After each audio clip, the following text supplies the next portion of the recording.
Dr. Raslan, now that the HTS controls Damascus, what are the challenges for a political transition in Syria?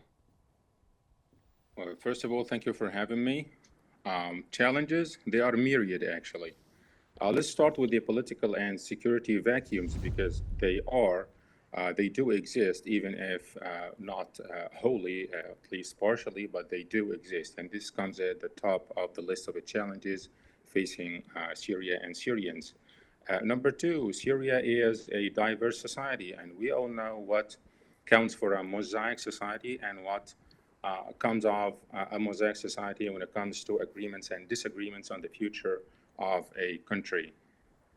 One more challenge is the fact that so many flags have been flown across Syria over the last 12 years. So who's going to take precedence and at whose expense?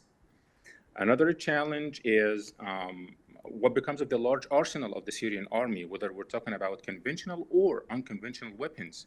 This holds particularly concerning if considering the fact that we have extremists and violent extremists, even terrorists still in Syria, and those unconventional weapons might go to their hands.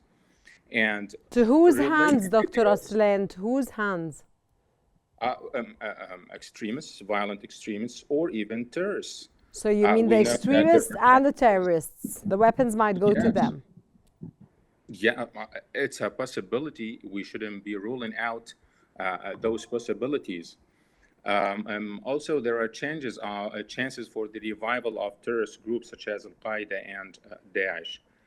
Let's not also forget the fact that key international superpowers have direct presence, ambitions, and geostrategic interests in Syria. So, how is this going to play out in the near future in Syria? One major challenge, also, which is of a regional nature, actually, is the fact that we have geographic connectedness between Syria and neighboring countries. So, a spillover effect might be a possibility or a likelihood in the coming days. And of course, neighboring countries have their own legitimate concerns of potential turmoil or such a spillover. Let's also talk about the fact that the so-called Syrian rebels remain as one united power till now.